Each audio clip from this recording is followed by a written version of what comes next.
자, 안녕하십니까? 오늘은 조금 특별한 내용을 준비해 봤어요. 여러분이 학교 시험도 끝났고 했기 때문에 조금 기분 전환도 할 겸, 그리고 사실상 강의는 머리가 복잡하잖아요. 근데 오늘 들려드릴 이야기는 그냥 가볍게 들으시면 됩니다. 가볍게 들으시면 되고, 근데 이게 여러분의 학습 방향을 좀 더 좋은 쪽으로 안내해 드릴 수 있는 내용이라서 꼭 한번 이야기해 드리고 싶었거든요. 자, 오늘 여러분이 보실 건 여러분의 머릿속입니다. 여러분의 머릿속을 한번 파헤쳐 보도록 할 거예요. 그리고 그게 여러분의 성적과 어떤 연관관계를 갖게 될지 이것도 한번 살펴볼 거고요. 그래서 이번 이야기의 제목은 내 머리는 누구 탓인가? 입니다. 매우 자주 들어본 이야기죠. 내 머리는 누구 탓일까요? 부모님 탓일까요? 내 탓일까요? 부모님은 항상 이런 말씀 하시잖아요.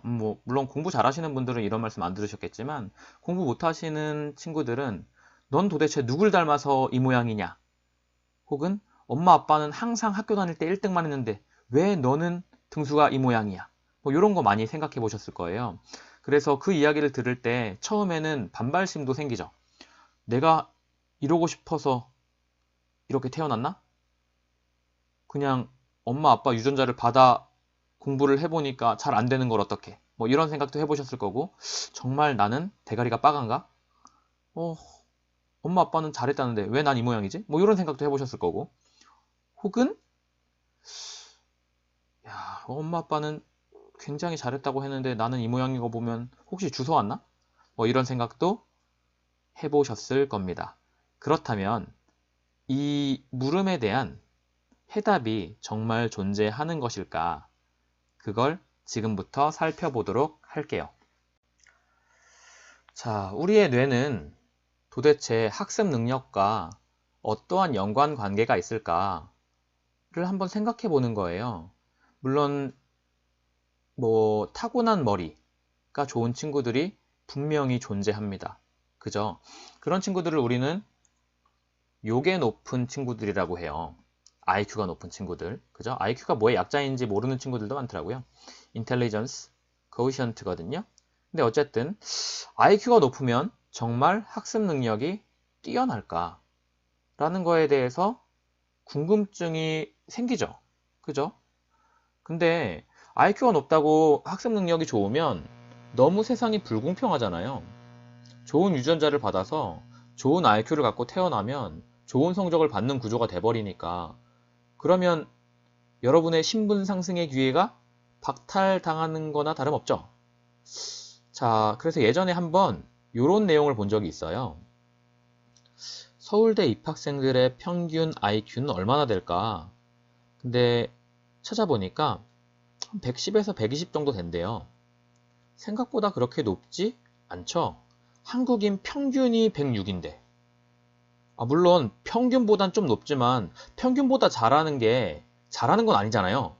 학교 시험을 보면 평균 76점이면 80점 잘한 겁니까? 물론 잘한 걸 수도 있는데 반에 96점도 많고 100점도 많잖아. 그죠? 그래서 IQ가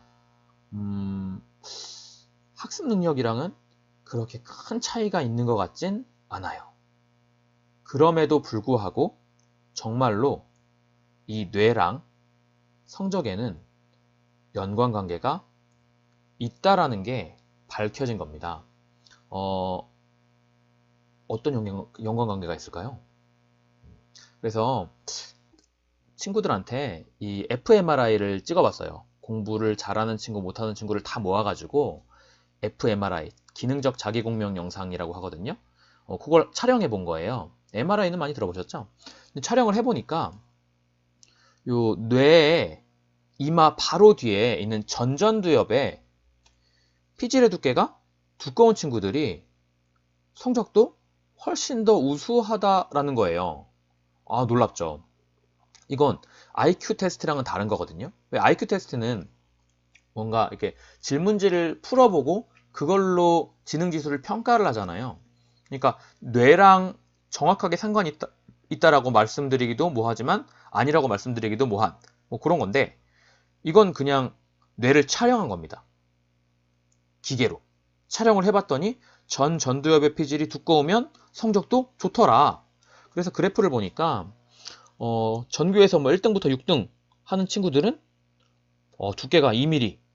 근데 학교에서 막 142등, 137등 하는 친구들은 1mm에 가까운 그런 두께를 가지고 있다라는 거예요.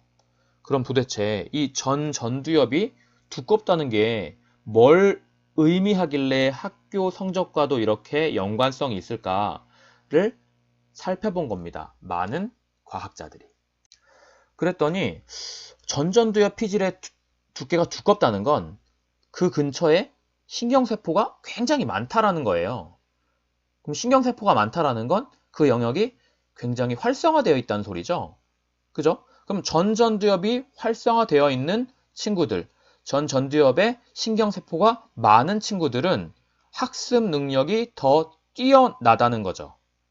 도대체 전두엽이 무슨 기능을 하길래? 그래서 우리는 또 전두엽이 무슨 기능을 하는지 알아봤죠. 알아보니까 이 전두엽의 기능은요. 인간의 고차원적인 인지 능력과 관련된 부분을 담당하더라는 거예요. 인간의 고차원적인 인지 능력. 뭔 소리야 이게. 잘 모르겠죠. 그죠? 근데 이 인지 능력에 해당하는 녀석이 바로 요 메타코그니션이라는 거예요. 이 메타코그니션은 자기 성찰 능력을 말하는 겁니다.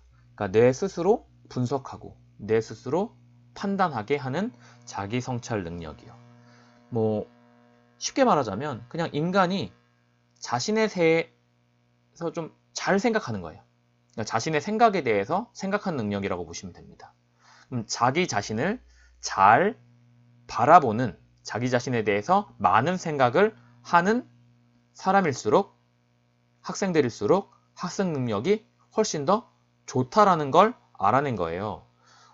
우리는 이미 IQ라는 지수가 있는데 이 메타코그니션은 뭐길래 이렇게 학습 능력과 직접적인 연관관계를 가질까를 살펴보니까 이 IQ의 성적과의 연관성과 메타코그니션의 성적과의 연관성을 비교해 본 거죠. IQ는 25% 정도의 성적과의 연관성을 갖더라는 겁니다. 평균적으로. 그죠? 근데 이 메타코그니션, 그러니까 자기 성찰 능력이 높은 친구들이 성적과의 연관성이 무려 40%. 결국은 IQ보다는 이 메타코그니션이 여러분의 성적을 더 잘 예측하게 해줄 수 있는 기준이라는 거죠. 그죠? 그럼 여러분은 공부를 잘 하려면 IQ가 높은 거에 영향을 받는 것보다 메타코그니션 능력이 좋을수록 더 좋은 성적을 받을 가능성이 높다라는 겁니다. 자, 여기서 여러분이 조금 희망을 가질 부분이 생긴 거예요. 왜 IQ는요,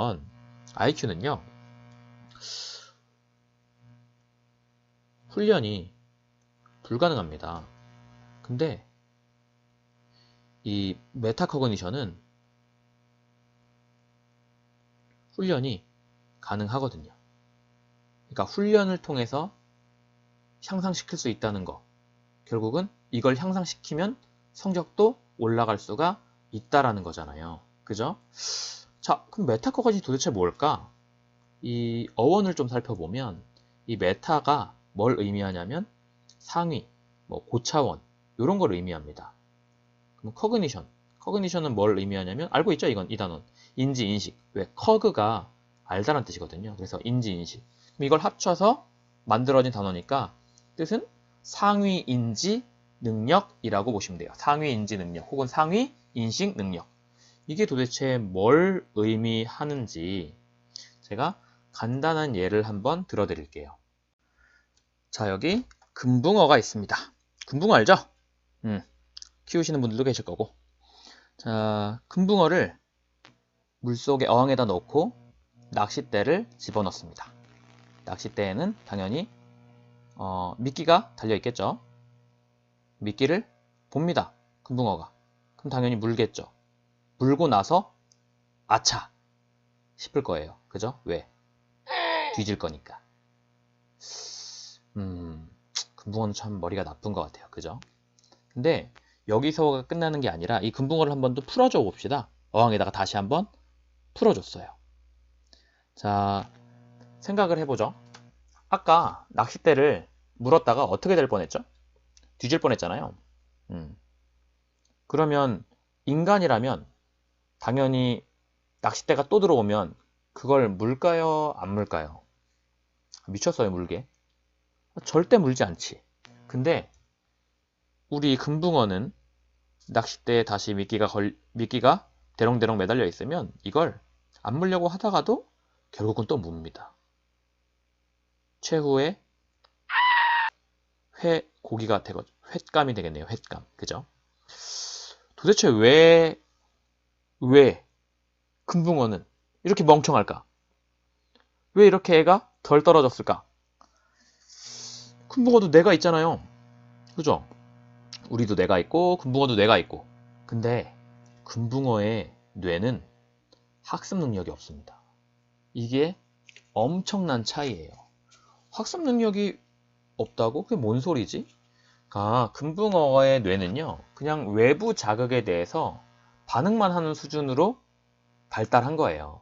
그러니까 그냥 뭐 똥 마려우면 똥 싸고, 배고프면 먹고, 졸리면 자고, 눈앞에 먹이 있으면 물고, 이 정도.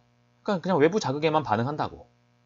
그래서 자기 자신을 바라보는 우리와 같은 전전두엽이 발달하지 못했다는 거죠. 그래서 얘가 이렇게 멍청한 거였구나. 우리가 상대적으로 조금 더 똑똑하죠. 우린 만물의 영장이니까. 그죠? 자, 그러면 이 전전두엽이라는 게 도대체 뭐길래 이렇게 큰 차이를 만들어내는 걸까요? 자, 도대체 이 메타코그니션이 뭐길래 이렇게 큰 차이를 만들어내는 걸까? 자, 메타인지는 꼭 인간만이 갖고 있는 건 아니래요. 인간만 갖고 있는 건 아닌데 대체적으로 뇌가 발달하면 발달할수록 이 메타코그니션 능력이 더 뛰어나다라는 건 밝혀진 거예요. 예를 들어서 강아지가 거울 앞에서 자기 자신을 보면 그 거울 안에 있는 자신이 자신인지 몰라요, 잘. 물론 알아보는 종도 있긴 있다고 하는데 그럼 머리가 좋은 거죠. 대부분의 강아지들은 그냥 거울 속에 어떤 미친놈이 내 구역에 침입해 왔구나 라고 생각해서 그때부터 뭐 합니까? 개처럼 짖기 시작합니다. 그죠? 근데 그에 반해서 우리 인간은 거울 안을 보면 자기 자신을 알아보죠.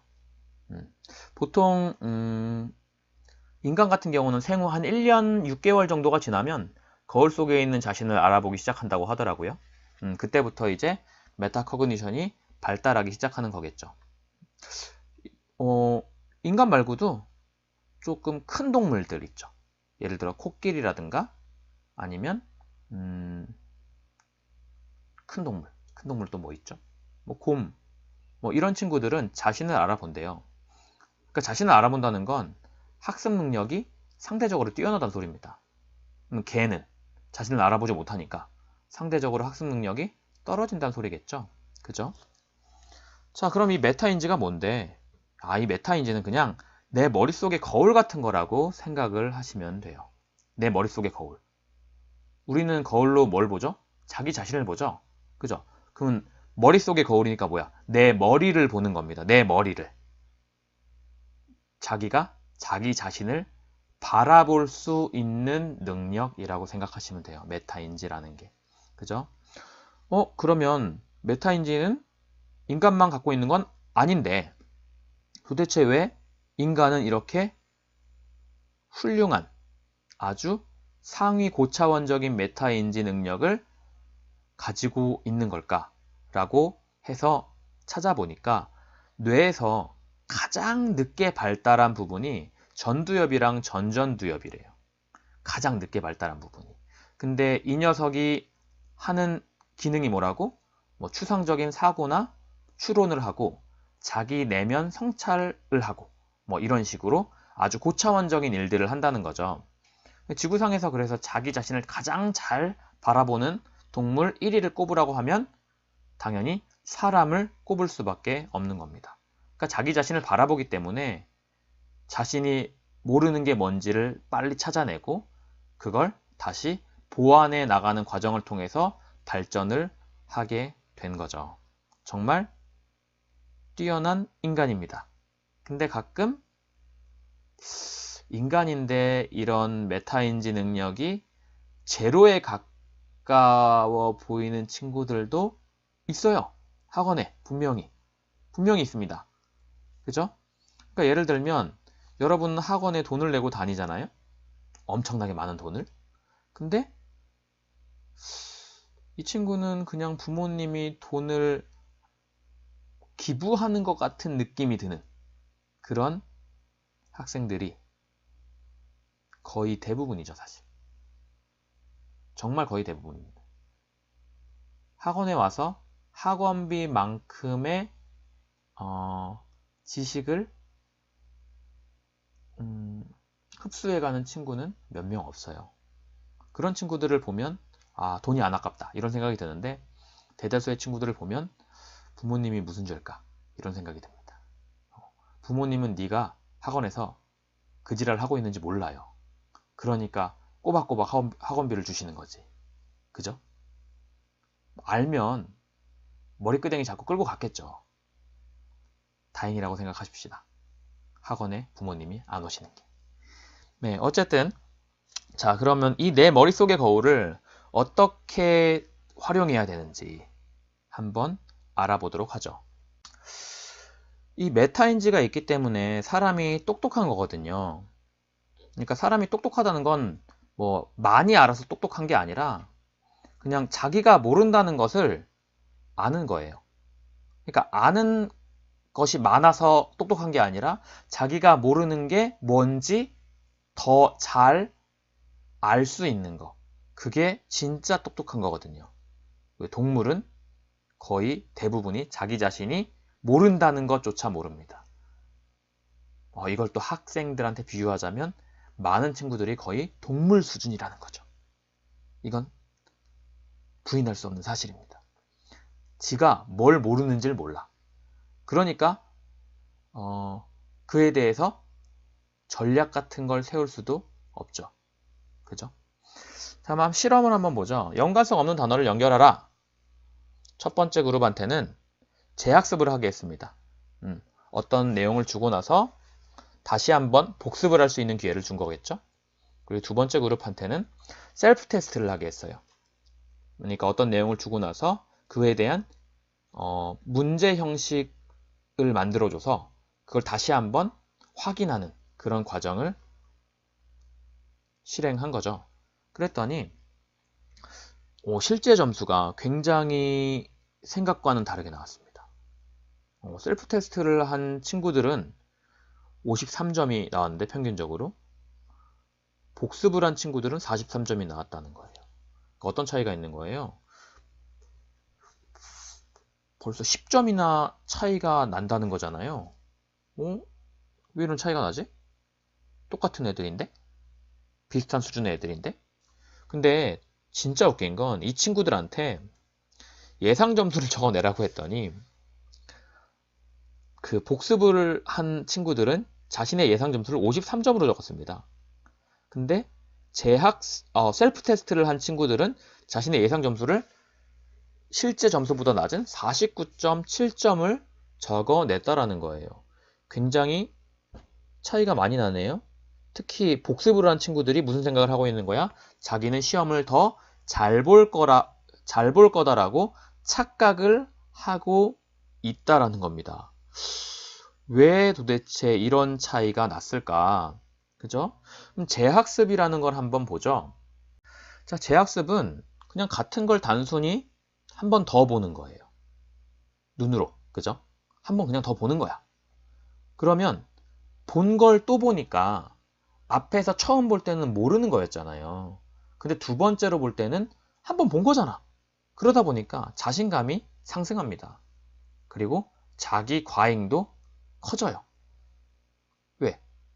안다고 생각하는 걸 반복해서 봤으니까 당연히 자신감 넘치지. 자기 과잉 쩔지. 그러다 보니까 기분이 좋아. 그리고 이런 착각에 빠지죠. 아, 난 지금 공부를 잘하고 있어. 정말 오늘 공부가 좀 되는데? 이런 착각이 빠지게 됩니다. 그러니까 결과적으로 스트레스가 적어요. 그죠? 근데 반대로 셀프 테스트 같은 경우를 보면 셀프 테스트는 뭘 하는 거냐면 문제를 딱 보면 풀어야 되잖아요. 풀 때 풀 수 있는 게 있고 풀 수 없는 게 있습니다. 뭘 알아가는 과정이죠? 내가 뭘 아는지, 내가 뭘 모르는지를 알아가는 과정이에요. 이게 뭐야? 이게 메타인지잖아요. 이 메타인지 과정을 겪게 되는 겁니다. 근데 문제는 이 메타인지를 겪게 되는 이 과정 속에서 좌절감이 엄청나게 늘어나요. 왜? 자꾸 틀려. 뭐 풀면 틀려, 풀면. 난 대가리 빠간가? 이런 생각이 들 정도로 자꾸 틀립니다. 자꾸 틀리니까 기회를 보기가 싫어. 그러니까 학습 동기가 떨어져요. 결과적으로 어떻게 됩니까? 스트레스가 엄청나게 늘어나게 됩니다. 그죠? 왜? 우린 틀리는 걸 못 견디거든요. 틀리는 걸 싫어해. 애들도 채점 하라 그러면 자기 혼자 채점하면 점수가 더 잘 나와요. 왜? 아주 뭐라 그럴까? 관대한 채점을 하거든요. 아, 이건 내가 실수해서 잘못 쓴 거야. 그러니까 이건 맞았다고 해야 돼. 혹은 아, 이건 내가 1번이라고 생각했었는데 제일 마지막에 4번을 썼어. 그러니까 원래 1번이라고 썼으니까 이건 맞았다고 해야 돼. 라는 이런 병신 같은 짓거리를 합니다. 그래서 틀리는 걸 잘 못 견뎌요. 결국은 이걸 계속 반복하다 보니까 공부가 잘 안 되고 있다고 착각을 하게 됩니다. 불편함을 느끼니까. 근데 이 불편함을 느끼는 게 굉장히 공부가 잘 되고 있는 거라고. 왜? 본인이 어디가 부족하고 어디를 내가 모르고 있고 그래서 내가 어디를 더 봐야 되는지 알아가고 있는 과정이거든요. 그래서 그 과정을 통해서 제대로 된 학습 전략을 세우게 되고 예를 들면 아는 건 뭐 건너뛰고 모르는 건 다시 한번 보고 이런 식으로. 그렇기 때문에 훨씬 더 학습 효과가 좋다라는 거죠. 아, 이 재학습, 그러니까 복습이랑 자기 셀프 테스트를 가지는 게 어마어마한 차이를 만들어내는구나 라는 걸 알 수 있죠. 결론적으로 보자면 익숙한 건 그게 알고 있는 게 아니에요. 그러니까 알고 있고 이해하고 있다는 건 익숙한 거랑은 다른 얘기입니다. 그죠? 그리고 뭔가 이렇게 쉽게 내가 배운 거 있죠? 그런 건 쉽게 다시 까먹게 돼요. 힘든 과정을 거치면 거칠수록 훨씬 더 기억엔 오래 지속하게 됩니다. 왜? 힘든 과정을 통해서 자꾸 내가 아는지 모르는지를 확인했었거든요. 결국 배우는 게 중요한 게 아니라 그 배우는 걸 다시 한번 반복해서 체크해 봄으로써 내 걸로 만드는 게 훨씬 더 중요합니다. 근데 학원에서 보면 이런 오류를 범하는 친구들이 굉장히 많아요. 예를 들면 학원에 와서 앉아있는 시간을 공부하는 시간이라고 착각을 하는 경우가 굉장히 많습니다. 그거 아닌데, 그거 그냥 학원 강사가 자기 지식을 자랑하는 시간에 하필이면 그 앞에 돈 내고 앉아 있었을 뿐인데, 그죠? 학원에 앉아 있는 시간은 공부하는 시간이 아니에요. 내가 모르는 게 뭔지 확인하는 시간입니다. 그래서 그 모르는 걸 확인했으면 다시 한번 집에 가서 뭐 하셔야 돼요? 알아야 돼요. 알려면 뭐 하셔야 돼요? 자꾸 확인해 보셔야 됩니다. 내가 그걸 정확히 알고 있는지 모르고 있는지를. 자, 그래서 되게 학원에 앉아 있는 시간은 내 공부 시간이랑은 전혀 상관없는 시간이라는 걸 꼭 명심하셔야 돼요. 학원이 모든 걸 해결해 주지 않습니다. 자, 학원을 다니면 공부를 잘하고 있는 것 같은 기분이 든다. 상위 1% 이내에서는 충격적인 0%, 상위권 10%에선 26%, 근데 중위권으로 가면 기하급수적으로 늘어나서 42%, 하위권 43%. 공부를 못할수록 학원에 앉아있는 시간을 내 공부 시간이라고 착각합니다. 큰일 나요. 학원에 있는 시간은 내가 모르는 게 뭔지 알아가는 시간입니다. 그럼 학원에 안 다녀도 할 수 있잖아요. 네, 물론 할 수 있죠. 근데 조금 더 효율적으로 하기 위해서 학원을 다니는 거예요. 본인 스스로 효율적으로 할 수 있는 친구들은 학원을 안 다니셔도 된다고요. 학원 망하는 소리하고 앉아있네 라고 생각하실 수도 있는데 사실인 걸 어떻게 해? 그죠? 본인이 스스로 할 수 있는 친구들은 학원의 도움이 필요 없습니다.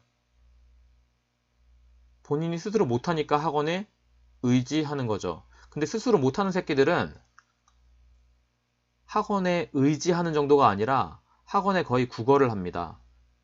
망합니다. 아셨죠? 꼭 배운 내용은 본인 스스로 다시 한번 학습하고 본인이 아는 게 뭔지 모르는 게 뭔지 체크하셔야 됩니다. 그죠? 자, 그러면 이 메타인지 능력을 어떻게 활용해야 되는지 순서를 한번 살펴보면 1단계가 자기평가입니다. 이 자기평가가 뭐냐면 내가 아는지 모르는지 생각해 보는 거예요. 나는 이걸 알고 있나? 혹은 난 이걸 모르나? 정확히 이해하고 있나? 정확하게 이해하고 있지 않은가? 이런 걸 판단해 보는 겁니다. 이렇게 판단을 해봤으면 본인이 모르는 게 있겠죠? 그 모르는 게 있으면 그걸 가지고서 뭐 한다? 네, 자기 조절을 하는 겁니다. 셀프 컨트롤을. 그래서 자꾸 시도해 보는 거죠. 풀어보고 확인해 보고 모르는 게 있으면 뭐 알려고 노력해 보고 그걸 만약에 외워야 된다면 학습 전략이나 기술을 적절히 선택을 해가지고 실행에 옮겨서 그걸 내 걸로 만들고. 근데 그럼에도 다시 또 아직도 이해가 안 가는 부분이 있으면 또 다시 한번 자기 평가를 해서 내가 아는지 모르는지 다시 한번 생각해보고 그걸 가지고서 모르는 게 있으면 또 다시 자기 조절을 해보고 결국은 이 둘을 상호 보완적인 관계로 왔다 갔다 하면서 체크해 보는 거죠. 자, 그러면 정말 공부를 잘하는 친구들은 이걸 무의식적으로 잘 활용하고 있다라는 걸 제가 한 학생의 이야기를 들려드릴게요. 다큐멘터리에서 보시면 전교 1등 친구를 찍습니다. 이 친구가 다른 친구들과는 뭐가 다를까 체크를 해보니까 이 친구는 수업 시간에 굉장히 필기를 꼼꼼하게 하더라고요. 근데 공부 못하는 애들도 필기를 꼼꼼하게 하는 친구들이 있거든요. 많아요, 사실. 필기만 겁나 열심히 하는, 시간 낭비하는 친구들도 있는데, 근데 어쨌든 필기는 중요해요. 왜? 써 내려가면서 내가 모르는지 아는지를 체크해 볼 수 있거든요. 근데 문제는 그거보다 뒤에서 도 차이가 나더라고요. 이 전교 1등 하는 친구는 복습을 할 때 자기가 필기한 부분을 막 지우개로 지웁니다. 어떻게 열심히 필기한 걸 지우개로 왜 지우지? 생각했더니 지우고 나서 자신의 언어로 다시 한번 써내려가는 거예요. 필기를 했을 때는 그건 뭐였어? 선생님의 언어였잖아요. 선생님이 이해하고 있는 방식. 근데 그걸 지우고 뭘로? 내 자신의 언어로 정리를 해간다고요. 그죠? 결국은 이게 뭐랑 똑같은 거예요? 지우개로 지우는 거. 이게 바로 셀프 테스트랑 똑같은 거잖아요. 왜? 지웠으니까 뭐 하는 거야? 내가 아는지 모르는지 체크하는 거잖아요.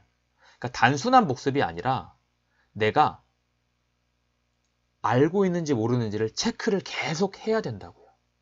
그래서 제대로 이해하고 있는지 혹은 제대로 이해하고 있지 않은지 혹은 안다고 착각하고 있는 부분은 없는지 이런 부분을 체크를 하셔야 된다는 겁니다. 그죠? 자, 그렇게 공부를 해야 된다는 건데 문제는 공부가 재미가 없다는 겁니다. 공부가 너무 재미없으니까 그럼 이 공부를 하기 위해서 무언가 동기부여가 필요할 것 같은데 라는 생각을 많이 하시죠. 자, 무언가를 이루고 싶은 강력한 동기나 감정적인 지원이 없이는 이런 재미없는 공부를 오래 지속하는 게 절대로 불가능합니다. 그러니까 무언가 강력한 동기가 필요하다는 거죠. 그래야지만 힘든 일을 오래 지속할 수 있으니까. 그리고 우리는 이런 걸 접근 동기라고 불러요. 접근 동기. 그 접근 동기가 뭐냐면 무언가를 이루고자 하는 강력한 동기 혹은 그거에 대한 감정적인 지원을 접근 동기라고 부릅니다. 이 접근 동기를 가지고 있으면 상대적으로 부지런해지고 덜 게을러질 수가 있어요. 예를 들면 이런 거죠. 내가 의사가 돼야 돼. 난 의사 말고는 다른 거 되고 싶은 게 없어. 근데 의사가 되려면 상위 0.5% 안에 들어야 된대. 그럼 0.5% 안에 못 들면 나는 내가 원하는 삶을 살 수가 없는 거죠. 그래서 더 열심히 할 수밖에 없게 나 자신을 끌고 가주게 됩니다. 그게 접근 동기라는 거예요. 그래서 당근도 있고 채찍도 있고 여긴 포크네요. 네, 포크도 있고 이런 식으로 접근 동기를 잘 활용하셔야 되는데 이건 자기 자신만이 만들 수 있는 거예요. 남이 해줄 수 있는 게 아니라고. 자, 얘도 모 학교에서 전교 1등 하는 학생이었거든요. 이 친구가 등교할 때 물어보죠. 무슨 생각을 하고 있었어요? 이렇게 물어보니까 어제랑 오늘 시간표 떠올려 보면서 그냥 어제 배운 내용이랑 오늘 뭐 배울지 생각하면서 걸어가고 있대. 야, 정말 대단하지 않냐? 이건 분명히 접근 동기가 강력한 겁니다. 그러니까 시간을 허투루 낭비하지 않을 수가 있는 거예요. 그렇다면 여러분을 한번 살펴보세요. 여러분 한번 살펴보시면 과연 나는 어떠한 접근 동기를 가지고 있는지, 그냥 이번 시험 좀 적당히 봐가지고 엄마한테 뺏긴 핸드폰이나 다시 돌려받기를 원하고 있는 건 아닌지, 아니면 그냥 시험 빨리 끝나가지고 PC방 가서 오버워치나 때리면서 마우스 드륵드륵 하고 있는 걸 원하는 건 아닌지. 물론 그게 접근 동기가 될 수도 있긴 있는데 그건 너무 지속적이지 못한 접근 동기고, 여러분이 만들어야 될 건 어떠한 순간에도 정신을 차릴 수 있을 만큼 오랫동안 지속할 수 있는 그런 접근 동기를 찾는 게 매우 중요합니다. 이쯤에서 실험 하나 더 보고 가죠.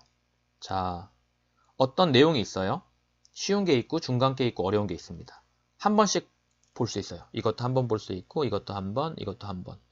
자, 그리고 시험을 보기 직전에 이 세 개 중에 하나를 더 볼 수 있는 기회를 준다고 가정해 봅시다.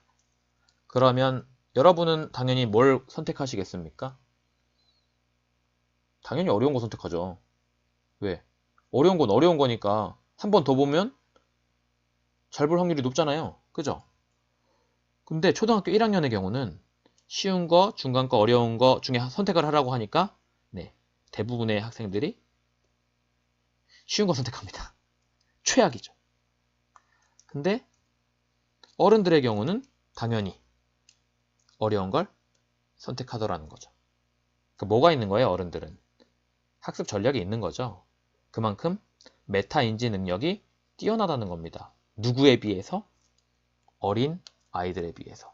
그럼 이건 어떠한 결과를 만들어내느냐? 네. 초등학교 1학년 친구들인 경우 이렇게 시험을 봤더니 평균적으로 5.5개를 맞는데 초등학교 6학년들은 10.3개, 거의 2배에 가까운 차이가 나는 거죠. 이게 어떤 차이 때문에 생기는 거라고요? 네. 메타인지 능력 때문에 생기는 겁니다. 조금 더 고차원적인 생각을 할 수 있는 친구들은 더 효과적인 학습 방법을 찾으려고 애쓰게 되고요. 그게 시험 성적과도 연관성을 갖게 된다는 거죠. 그러니까 고학년들은 학습 전략이 있는 거고 저학년들은 학습 전략이 그만큼 떨어지는 거고, 물론 아이들마다 그 정도가 다를 수 있기 때문에 저학년이라고 하더라도 좋은 학습 전략을 세워서 더 좋은 결과를 가지기도 합니다. 이런 메타인지는요, 이론적인 강의만으로는 절대 불가능하고 짧은 시간에 습득하는 것도 불가능해요. 그러니까 습관처럼 그냥 몸으로 익히는 거고요. 이걸 시간을 들여서 계속해서 반복해야지만 그 능력을 적절하게 활용할 수 있는 뇌를 가지게 되는 겁니다. 여러분도 충분히 할 수 있고요. 물론 못할 수도 있고요. 아무 생각 없이 살 수도 있으니까요. 어쨌든 이렇게 자신의 생각을 바라보는 훈련을 반복 학습해야지만 그 뇌 영역의 신경세포가 계속 늘어나고요. 그 신경세포가 늘어나니까 서로 간의 연결성이 증대돼서 다른 내용을 받아들일 때도 훨씬 더 효과적으로 받아들일 수 있게 돼요. 마치 뭐처럼? 많은 뭐라 그럴까요? 많은 데이터베이스를 갖고 있는 것처럼. 전공이다 보니. 네, 어쨌든 그렇습니다.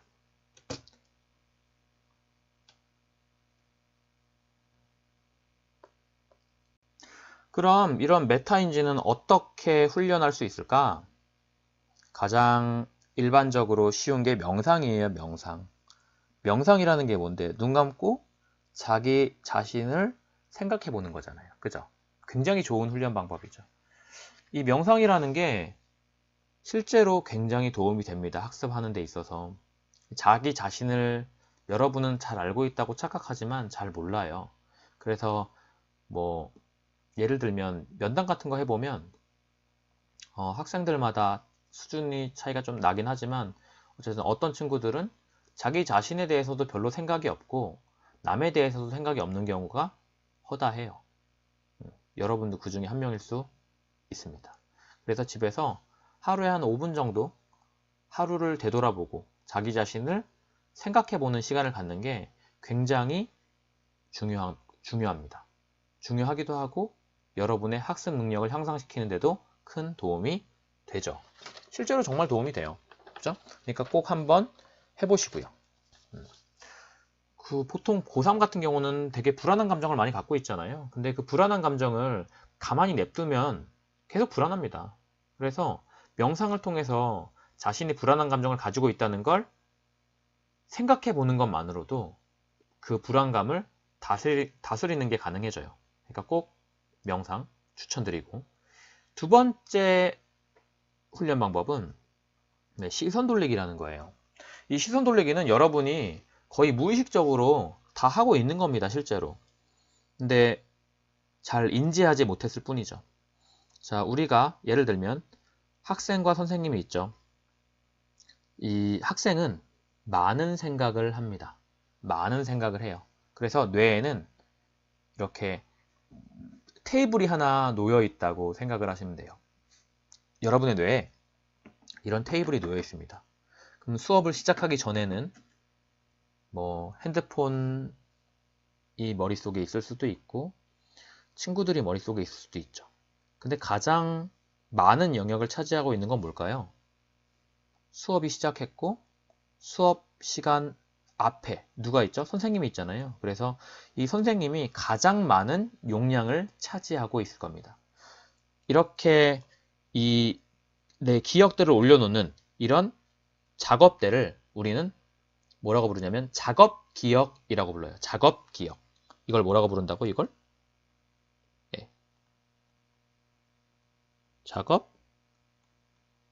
작업기억이라고 불러요. 이 작업기억은요. 기억을 놓는 그냥 작업대 같은 거고요. 개인별로 크기에서 별로 큰 차이가 없어요. 거의 대부분이 비슷한 수준의 크기를 갖고 있다라고 보시면 됩니다. 그죠? 근데 문제는 이제 수업을 하고 선생님께서 문제를 냅니다. 5 더하기 3은 뭐니? 이렇게 물어봐요. 그럼 애가 이제 당황을 하죠. 생각을 해야 될 거 아니야. 근데 이미 작업기억 위에 너무 많은 것들이 올라가 있죠. 그럼 이 올라가 있는 걸 뭐 하셔야 돼요? 지우셔야 되잖아요. 없애셔야 되잖아요. 그죠? 어떻게 없앱니까? 이렇게 시선을 돌립니다. 여러분 가르치시는 분들은 많이 아시는데 학생들이랑 수업을 하다 보면 질문을 하잖아요. 그러면 이 친구가 눈동자를 이상한 곳을 향합니다. 뭐 왼쪽을 향하기도 하고 오른쪽을 향하기도 하고 혹은 뭐 이상한 데를 쳐다보기도 하고 혹은 땅을 쳐다보기도 하고 그게 바로 시선 돌리기예요. 이 시선 돌리기를 하면 어떤 일이 생기냐? 작업기억의 작업대가 비워지게 됩니다. 작업대가 비워졌다는 건 뭘 할 수 있다는 거예요? 새로운 것들을 위에 올려놓을 수 있다는 거죠. 그래서 아까 질문을 받았던 5 더하기 3을 계산할 수 있는 겁니다. 그리고 나서 정답을 이야기하겠죠. 이렇게 시각 정보가 없는 곳으로 시선을 돌리는 걸로 우리는 마치 어떤 일을 할 수 있는 거냐면 컴퓨터의 세로 고침 같은 역할을 할 수 있는 겁니다. 그럼 이걸 반복해서 훈련을 하면 생각을 더 깊고 오래 할 수 있도록 조절이 가능해진다는 거죠. 그래서 여러분이 데일리 테스트 같은 걸 보실 때 단어를 쓰죠?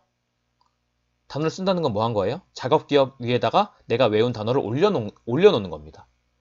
그 다음에 이제 2번 단어를 써야 되잖아요. 쓰죠? 3번 단어 쓰죠? 4번 단어 쓰죠? 그러다가 몇 번까지 썼다가 갑자기 기억이 안 날 때가 있어. 그때 뭘 한다고? 시선 돌리기를 통해서 작업 기억을 비운다고요. 그럼 비우고 나면 다시 한번 그 작업대 위에다가 새로운 정보들을 올려놓을 수 있는 거죠. 물론 이 작업대는요, 어려운 문제를 해결할수록 더 작업 기억을 차지하는 용량도 커집니다. 그리고 만약에 여러분이 불안감을 느끼시면 그 불안감이 작업 기억 위에 올라가요. 그렇다는 건 다른 걸 처리하기 힘들게 되는 거죠. 왜? 용량이 부족해지니까. 그죠? 이걸 잘 활용을 하셔야 된다는 겁니다. 물론 가끔 뭐 말도 안 되는 소리를 하는 경우가 있어요. 학원에 와서 그러니까 뭐 단어 테스트를 볼 때 외웠는데 기억이 안 나요. 이런 말을 하는 병신이 있습니다. 많아요, 실제로. 근데 이게 얼마나 병신 같은 소리냐면 야, 외운 건 기억이 날 수밖에 없는 거야. 외웠는데 기억이 안 난다는 게 뭔 소리야. 난 결혼했는데 미혼이에요 라는 소리예요. 결혼했는데 왜 미혼이야. 이혼도 안 했는데. 혹은 저는 더하기를 했는데 빼기를 했어요 라는 소리야. 그냥 개소리라고. 외운 건 머릿속에서 늘 기억이 납니다. 제가 아이들한테 많이 말하는 것 중에 하나가 이거야. 사과가 영어로 뭐죠? 네, 애플이죠. 까먹어봐 한번. 사과가 영어로 뭔지 한번 몰라봐봐. 불가능하죠. 왜? 외웠거든요. 외운 건 이런 거예요. 언제든지 꺼내 쓸 수 있는 겁니다. 그러니까 여러분이 단어 시험을 볼 때 외웠는데 기억이 안 나요 라고 말하는 건 선생님 저는 천재인데 병신이에요 라고 말하는 거랑 똑같은 거라고요. 그러니까 제발 적당히 공부해서 와가지고 이상한 개소리 하지 마시고 철저하게 공부해서 와서 그에 합당한 점수를 받아가시길 바랍니다. 아셨죠? 어쨌든 이런 메타인지 기술은요, 연장통 안에다가 도구를 놓는 거랑 같은 거예요. 그래서 반복을 통해서 자주 쓰는 도구를 잘 챙겨 놓으면 그걸 언제든지 꺼내 쓸 수가 있게 됩니다. 재수없게 뭐 IQ가 높은 사람이 더 유리하긴 한데 뭐 그거는 어차피 타고나는 거고 이미 우리는 태어나서 이만큼 살아왔으니까 그 정도 불합리함은 스스로 극복하셔야죠, 뭐. 그죠? 자, 그럼 여기서도 또 한번 실험 보고 가죠. 긴 지문을 암기하는 실험을 한번 해봤습니다. 자, 공부를 한 팀. 그러니까 공부를 하고 나서 공부를 했다는 건 뭐예요? 복습했다는 소리죠? 그리고 공부 시험팀. 공부를 한 다음에 셀프 테스트를 했다는 소리잖아요. 그리고 바로 시험을 봤더니 5분 후에 시험을 봤더니 네, 공부팀은 61점이고 공부 시험팀은 55점을 받더라는 거예요. 이 결과만 보면은 뭘 알 수 있죠? 뭐야, 복습하는 게 훨씬 더 효과적이잖아 라고 생각할 수가 있겠죠. 그죠? 하지만 실험은 항상 뒤통수를 칠 준비를 하고 있습니다. 이걸 일주일 후에 다시 재시험을 보게 했더니 공부를 했던 팀은 45점으로 떨어지더라고요. 근데 공부 시험을 봤던 팀은 53점. 점수 차가 별로 나질 않죠.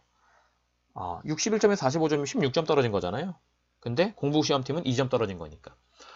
결국은 여기에서도 뭘 할 수 있어요? 셀프 테스트를 한 경우가 훨씬 더 효과적이라는 걸 알 수 있어요. 뭐에? 장기 시험에. 그러면 공부하고 나서 복습을 하는 건 뭐에 유리할까요? 단기적으로 보는 시험에 유리합니다. 그러니까 교재를 반복해서 읽어서 빨리 시험을 보면 점수가 잘 나오는 단기 시험에. 하지만 수능이나 뭐 1년에 한 번 보는 그런 장기적으로 보는 시험에서는요. 셀프 테스트를 하는 경우가 훨씬 더 유리하다는 거죠. 왜? 단기 시험에서는 뭐가 중요하죠? 단기 기억이 중요하죠. 그죠? 그러니까 공부하고 복습하는 건 단기 기억에 이런 정보들이 들어가는 거고, 공부하고 실험을 보는 건 단기 기억이 아닌 장기 기억에 들어간다는 걸 알 수 있죠. 자, 이걸 통해서 뭘 할 수 있냐면 배운 걸 기억에서 자꾸 꺼내는 노력을 많이 해야 돼요. 그 꺼내는 노력을 많이 할수록 그 내용들은 장기 기억으로 전달돼서 더 오랫동안 기억날 확률이 높아집니다. 왜죠? 꺼내본다는 건 다른 것과의 연결을 훨씬 더 단단하게 만들어주거든요. 그리고 우리의 뇌가 뭔가를 기억하는 방식이 그런 식이에요. 뇌가 기억해야 될 것과 까먹어야 될 걸 구분하는 방식이 얼마나 그걸 자주 쓰느냐로 결정을 하거든요. 결국 배운 걸 기억해서 꺼내보려는 노력이 뭘 나타내는 거야? 그걸 써보는 거야. 그럼 뇌는 또 쓰네? 또 쓰네? 또 쓰네? 라고 생각을 하니까 이거는 단기 기억이 아니라 장기 기억에 넣어놓고 항상 필요할 때마다 꺼내 써야지 라고 생각을 하게 된다는 거죠. 자, 여기서 뭘 알 수 있냐면 인간은 컴퓨터랑은 너무 다르다는 걸 알 수 있어요. 컴퓨터를 보시면 모든 파일들을 전혀 상관없이 막 저장합니다. 그리고 그걸 언제든지 꺼내 쓸 수가 있죠. 참 편리한 도구죠. 근데 우리는 컴퓨터랑은 너무 달라요. 컴퓨터가 모든 걸 무질서하게 넣어도 100% 저장하는 것과는 다르게 사람은요, 어떤 정보가 들어오잖아요. 예를 들어서 여기서 해달이 들어왔어. 그러면 내가 이미 알고 있는 정보가 있죠. 족제비, 포유류, 함수 A의 최소 공배수. 그럼 해달과 연관이 있는 정보는 뭐예요? 족제비, 포유류잖아요. 이런 기존에 알고 있는 것들과 넘어가지 말고 기존에 알고 있는 것들과 연관지어서 저장을 하게 됩니다. 그러니까 새로 배운 걸 전부터 알고 있던 정보랑 연관지어서 저장을 하게 된다고요. 그죠? 그래서 이렇게 상식이 풍부한 사람이 있어. 이렇게 상식이 풍부한 사람한테 해달이란 정보가 들어오면 연결할 게 많죠. 그러니까 기억이 잘 됩니다. 근데 상식이 떨어지는 사람한테 해달이란 정보가 들어오면 연결할 게 적죠. 기억이 오래 못 가게 됩니다. 결국 공부를 잘하는 사람은요, 상식이 풍부하고 장기 기억에 들어있는 것이 많아서 새로운 걸 배울 때마다 연결할 곳이 많은 친구들이에요. 기억을 더 잘하게 되고 당연히 효율적인 학습이 가능해지죠. 하지만 공부를 잘 못하는 사람들은 뭐야? 상식도 별로 없고 장기 기억에 들어있는 것도 별로 없고 그러다 보니까 새로 배운 걸 연결할 곳도 별로 없고 결국은 효율적으로 학습이 불가능해집니다. 이걸 뭐라고 착각하는 겁니까?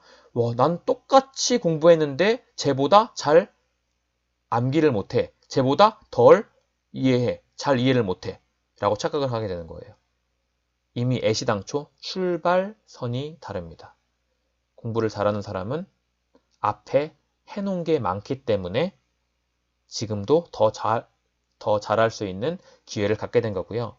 공부를 못하는 놈들은 앞에서 주구장창 놀아잘 게 없기 때문에 알고 있는 것들이 적어서 연결할 게 적고 그게 더 비효율적인 공부를 하도록 여러분을 이끈 거죠. 그러니까 잘 못하는 건 누구 탓이다? 머리 탓이 아니라 네가 여태까지 살아온 방향, 방식 탓이다 라는 걸 알 수 있죠. 꼭 깨달으셔야 돼요. 여러분이 공부를 못하는 건 부모님 탓도 아니고 네 대가리 탓도 아니고 네가 살아온 방식 탓입니다. 자, 마지막으로 제가 분산학습의 중요성을 조금 더 일깨워 드릴게요. 20분 동안 20개를 외우는 것과 4분 동안 5번으로 나눠서 20개를 외우는 것. 과연 어떤 게 더 효율적일까? 자, 5분 후에 시험을 보니까 뭐가 더 시험을 잘 봤어요? 아까 녹색이 뭐였죠? 녹색이 휴식. 그리고 주황색이 연속해서. 주황색이 더 잘 봤네요? 역시 한 번에 쭉 해야 돼. 일까요? 일주일에 시험을 보니까 점수 하락폭이 어마어마합니다. 분산해서 4분씩 5번 나눠서 20개를 외운 친구는 54점인데 20분 쭉 공부하고 시험 본 다음에 일주일 후에 시험 본 친구는 32점. 점수 하락폭이 엄청나게 크죠. 이게 뭘 나타내는 걸까요? 땡큐가 아니라 뭘 나타내는 걸까요? 기억도 근육이랑 비슷합니다. 여러분 근육 운동 해보셨어요? 근육 운동을 할 때 하루에 12시간 운동합니까? 아니거든요. 근육도 운동을 하고 회복할 시간이 필요해요. 회복을 하면서 커지는 거거든. 운동을 하루 종일 하지 않는 것처럼 공부도 한 번에 몰아서 하는 건 효과가 떨어집니다. 그래서 간격을 두고 공부하는 게 굉장히 학습적으로 도움이 많이 돼요. 간격을 두고 공부한다는 건 뭘 의미하는 건지 알아요? 4분을 외웠죠. 쉬었죠. 다시 4분을 외울 때 뭘 하게 되냐면 아까 외웠던 걸 기억에서 꺼내는 노력을 하게 됩니다. 왜? 쉬었으니까 아까 배운 거 다시 생각해야 될 거 아니야. 그죠? 그리고 다시 4분을 공부하고 또 쉬죠. 그럼 세 번째 다시 공부를 시작할 때 아까 외웠던 걸 다시 한번 꺼내는 노력을 하게 됩니다. 아까 말했던 그거잖아요. 그죠? 기억을 꺼내보는 연습을 많이 하면 훨씬 더 장기 기억력 속에 들어간다고. 그래서 몰아서 공부하는 건 공부할 땐 되게 좋아요. 왜? 공부를 계속 오랫동안 하니까 뭔가 당장 다 배운 것 같고 당장 다 기억하고 있는 것 같고 이런 착각이 든다고요. 근데 분산학습을 하면 덜 배운 것 같아. 왜? 4분 공부했는데 갑자기 쉬래. 안 되는데 불안한데? 쉬었다가 다시 공부할 때 기억 안 나면 어떡하지? 다시 생각해 보니까 다음에 볼 때 막 기억이 안 나는 것도 있고 기억이 나는 것도 있고. 근데 그 과정을 통해서 여러분은 뭘 하신 거예요? 네, 기억을 꺼내는 노력을 해보신 거고 셀프 테스트를 하게 된 겁니다. 근데 문제는 그렇게 기억이 나고 기억이 안 나고 이런 걸 확인할 때마다 기분이 나쁘거든. 그래서 공부를 안 한 것 같거든. 실제로는 되게 잘한 건데. 그죠? 그래서 공부를 하실 때 한 번에 몰아치면 단기 시험엔 좋을지 몰라도 장기적인 시험에서는 한계를 드러낼 수밖에 없겠구나. 그러니까 벼락치기 좀 하지 말라고. 벼락치기 좀. 물론 공부를 해놓은 게 많은 사람들은 벼락치기를 해도 잘해요. 근데 보통 벼락치기를 하는 친구들의 대부분은 어떤 유형의 친구들이 많냐면 겁나 놀아 제끼다가 놀 때까지 다 놀아보다가 이제 더 이상 후퇴할 길이 없을 때 그때 하는 경우가 많거든요. 그죠? 그래서 제발 틈틈이 시간 날 때마다 공부하는 분산학습을 꼭 해주셔야 된다는 거 강조드리고 이 내용의 이야기에 대한 최종 결론은 공부는 능동적으로 해야 된다. 그리고 그 능동적인 학습에서 여러분이 뭘 활용할 수 있냐면 이 메타인지라는 걸 활용할 수가 있다. 셀프 테스트나 분산학습, 명상, 시선 돌리기 이런 기술들을 여러분이 공부하는 거에 적절히 잘 활용하시면 아마 생각 이상으로 큰 도움이 될 겁니다. 참 늘 찍을 때마다 느끼는 거지만 좀 더 잘 설명할 수 있었을 텐데라는 후회가 들긴 하네요. 네, 어쨌든 여기까지가 제가 여러분한테 전달하고자 하는 이야기였고요. 공부 재미없지만 어쨌든 해야 되는 거니까 피할 수 없으면 피하셔야 돼요. 피할 수 없으면 피하셔야 되는데 근데 어쨌든 해야 되니까요. 기왕 하는 거 열심히 할 수 있도록 노력해 봅시다. 네, 수고하셨고요. 이번 이야기는 여기서 마치도록 하겠습니다.